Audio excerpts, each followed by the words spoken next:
Hello students, today I am here with the first chapter of civics which I am going to teach you today. What is democracy and why democracy? Actually, there is also one chapter which is called democracy in the contemporary world, but this chapter has been removed from the syllabus of CBSE. Therefore, we will start with what is democracy and why democracy.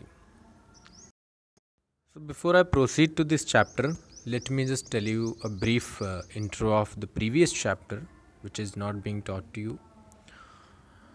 In that chapter it was told to us that why democracy is so much prevalent in the modern world.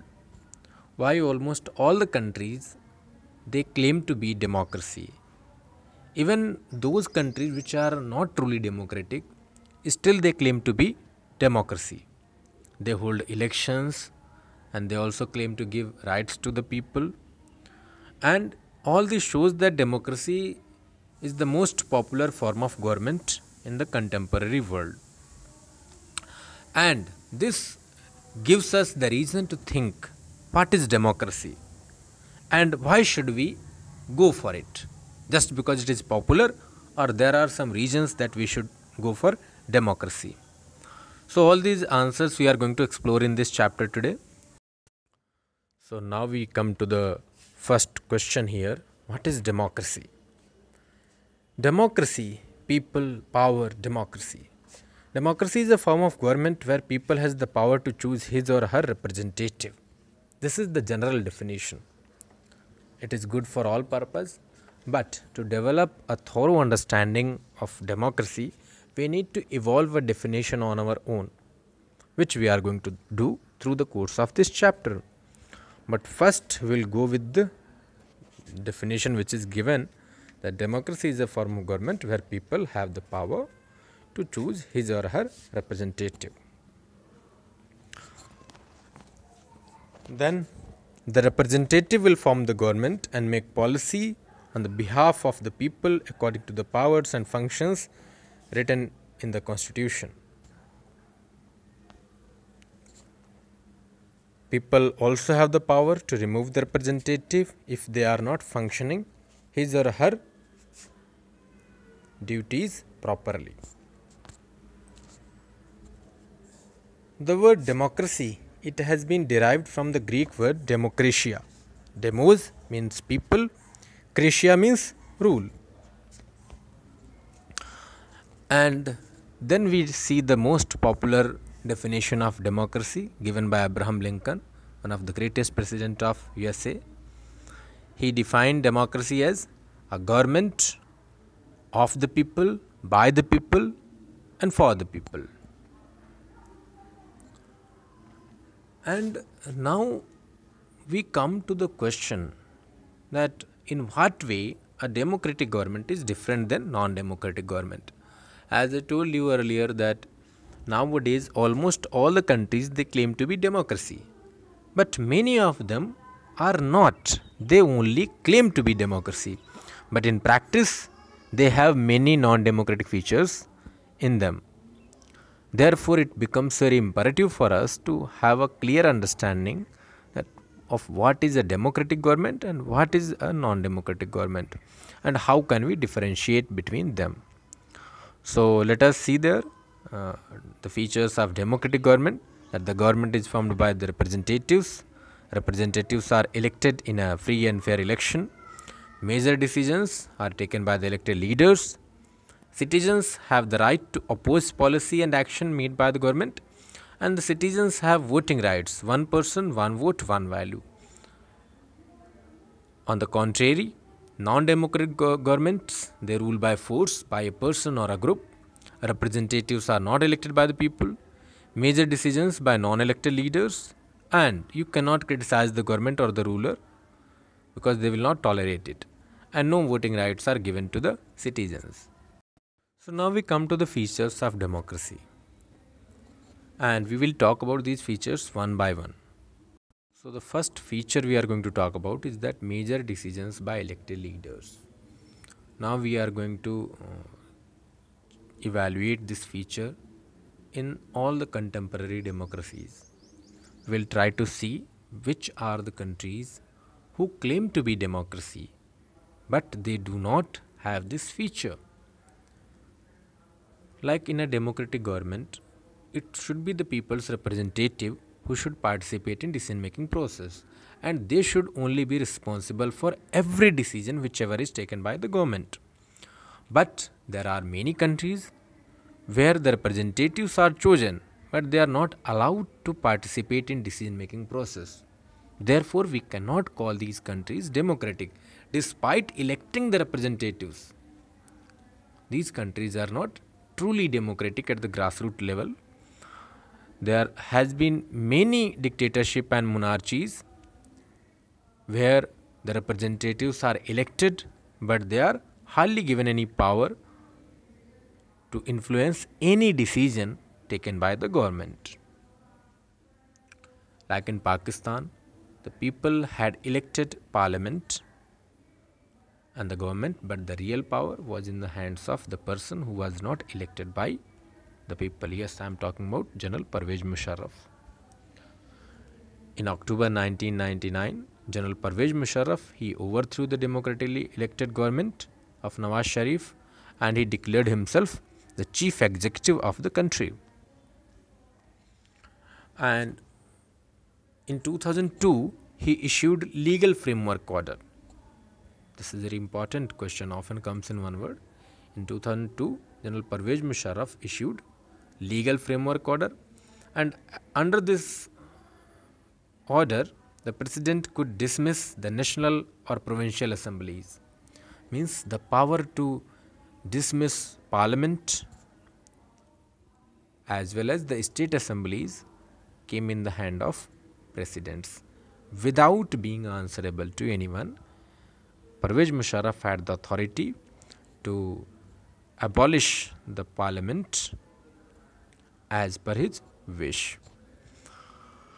And the work of civilian cabinet is supervised by a National Security Council which is dominated by military officers.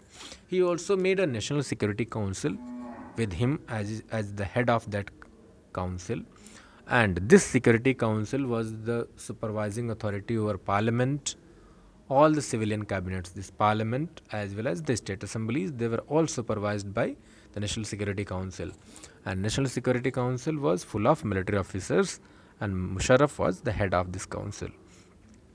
So the ultimate decision making power was in the hands of Parvez Musharraf. Whatever he wished, he had the power to implement it. So can you call this government under Parvez Musharraf a democratic one? Even though they held elections and they also chose representatives, but the power to take final decision was not with the representatives. Therefore, we come to the first point which we need to keep in mind to differentiate between a democratic government and non-democratic government is that in a democracy, the final decision making power must be with those people must be with those representatives who are elected by the people. Therefore, we cannot call Pakistan under Parvez Musharraf a democratic country. Then we will talk about the second feature of democracy, and we will try to find out whether it applies to all the countries in the modern world which call themselves democracy. That is free and fair electoral competition. In democracy, the rulers must be truly people's representatives. Means they should really be chosen by the people. It should not be that people are willing to elect somebody else while another person is getting selected by malpractice. We in the entire world we follow the system of elections to choose the representatives, and an election can only be meaningful when it is held free and fair. A free election is one where every person has an equal right to vote, and there should be no fear as well as the threat to the voter. A fair election is the one in which those persons who are currently in power should have a fair chance of losing. And then we come to the example. I will give you two examples to see that in what way some countries which call themselves democratic are truly undemocratic, because they don't hold free and fair electoral competition. They hold formal elections just to claim that they are democracy, but the elections are not free and fair. In China, elections are regularly held after every 5 years for electing the parliament of the country. The parliament of the country is called National People's Congress. This National People's Congress, it has the power to appoint the president of the country, and some members of this Congress, they are elected by the army also, and it has overall 3,000 members from all over the country. But it all looks normal, but the real thing is that if you want to contest election in China, you will have to take the approval of Chinese Communist Party, which is the ruling party in China. Without its approval, you cannot contest election. And it means that no matter whichever candidate wins the election, the party which will come in power will be the Communist Party of China. No other party can ever dream of coming in power, because every candidate, whichever is elected, whoever is elected will be from the Chinese Communist Party. That is why from the last 80 odd years, it's only the Chinese Communist Party which is ruling in China. Then another, here we saw that the country is not even giving any other party the chance to win the election, because no other, China is a single party system, no other party is allowed to function there. Therefore, no matter whoever wins the elections are held, but it is only the Chinese Communist Party which always comes in power. Then the second example is of Mexico. Mexico became independent from the British rule in 1930, and since then, after every 6 years, they conduct elections to elect their president. But there is the problem. Even though the country has never been under a military or dictator's rule, but all the elections till 2000, here it is a misprint that after 2000, till 2000, every election was won by a single party called PRI, Institutional Revolutionary Party. The PRI used many dirty tricks to win the elections. All the government officers and teachers, they were used to force parents to vote for the PRI. Sometimes the government used to shift the polling booths from one place to another in the last minute, so that the people who have come there to cast their vote, they should become frustrated and go. Media, it was also under the influence of the government, always ignored the activities of opposition political parties and all the time kept on criticizing them. And it used a lot of money in the campaign for its candidates. So now, should we consider this country as democratic country? Both these countries, China and Mexico, can they be considered a democratic country where the elections are not free and fair? A democracy must be based on free and fair elections, where those who are currently in power have a fair chance of losing. So now we look at the third feature of democracy, that is one person, one vote, one value. And now we will try to explore whether this feature applies everywhere or not. In this feature, each adult citizen should have one vote and each vote should have equal value. In a true democracy, each of its citizens has been given the rights to vote. This is called universal adult franchise. And it means that all the adults of that country, irrespective of their sex, gender, caste, creed, religion, have the right to vote. And each person can cast one vote and each vote will have equal value.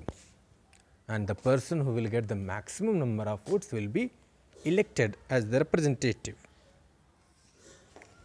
But there are many countries where this feature does not apply. For example, in Saudi Arabia till 2016 women did not have the right to vote. Whereas in Estonia they have made their citizenship rules in such a way that the people who belong to Russian minority, they find it very difficult to cast their vote. In Fiji, the electoral system is such that the vote of an indigenous Fijian has more value than that of an Indian Fijian. It means that the native Fijians, the indigenous Fijians, they have just double the value of vote in comparison to an Indian Fijian. Indian Fijians are those who migrated there as indentured laborer during the colonial rule and settled there. And now in the current system, if any representative gets the vote of 50,000 native Fijians and a person who gets the vote of 75,000 votes of Indian Fijians, then the person who has got 50,000 votes of native Fijians will win over the person who got 75,000 votes of Indian Fijians. The rule of law and the respect for rights. This is also one of the feature of democracy which every democracy must have. The state should respect some basic rights of the citizens. People should be free to think, to have opinion and to express their views in public, to form association, to protest, and everyone should be equal in the eyes of law. These are also very important features of democracy. And if we take the example that there are many countries which do not follow this feature, where this feature does not exist. Zimbabwe is one such country. It attained independence from the minority rule, minority means white rule, British rule, in 1980, and the party which led the freedom struggle in Zimbabwe was ZANU PF, and the leader of that party was Robert Mugabe. Mugabe was a very popular leader, but he always used unfair means to win the elections, and in short you can call him a dictator under the guise of a democratic leader. What he did, that he amended the constitution so many times that he increased his powers and made himself less accountable to the public. Opposition party workers, they were harassed and their meetings were disrupted. Public protest against the government was made illegal. Television, radio and all the media was controlled by the government. And these things clearly tell that Zimbabwe under the rule of Robert Mugabe was not at all democratic, because a democratic government always rules within the limits set by the constitutional law and the citizens, which did not exist in Zimbabwe. So now the question which arises in front of us, that why democracy? Why should we prefer democracy? And what arguments can be given in favor of democracy to prove that why democracy is a better form of government than all its contemporaries? And the first is that it is more accountable form of the government, means the people who are elected as representative, they are accountable to the public for whatever actions they are doing, and if they will not do the actions in the favor of the public, they will be removed from their post. Second, it improves the quality of decision making. So many people are involved in taking a decision, because every decision it follows a procedure. For example, any rule which has to be made, first it is discussed in the parliament, debated, and then it goes through different houses. Like in India it goes to Lok Sabha, then Rajya Sabha, then to the president. Therefore the chances of decision being wrong reduces. Then it provides a method to deal with difference and conflict. In non-democratic countries, the rulers, whichever community they belong, they always favor that community and try to impose the will of that community over other communities. But in democracy, all these different communities which have the differences of opinions and all, they all are best accommodated, because there is no ruler there, because no ruler, no party can favor just one community. They have to secure the votes of all the community people in order to win. Next feature is that it allows us to correct its own mistake. Means if any wrong decision is taken in the democracy by any one government, then the next government which is elected can change that decision. But in non-democratic countries, since the ruler remains the same, therefore the decision which are taken, no matter if they are wrong, still they remain in practice. And it is better than other form of government in these aspects, and that is why it is considered the best form of government. But then some arguments are also given against democracy. First, leaders keep changing in democracy, so it leads to instability. It's all about political competition and power play, and many people have to be consulted in democracy, that leads to delay. Elected leaders do not know the best interest of the people, so it leads to bad decision. It's based on electoral competition, so it leads to corruption. Ordinary people do not know what is good for them, so they are unable to decide what is good and bad. So if we look at after looking at these both positive as well as the negative aspect of democracy, means merits and demerits of democracy, now we try to define it in a better way, in a broader way, in order to bring out the broader meaning of democracy. A representative democracy is one in which people elect their representatives to legislature. Legislature means the body which makes laws for the country. The representative will form the government and govern them,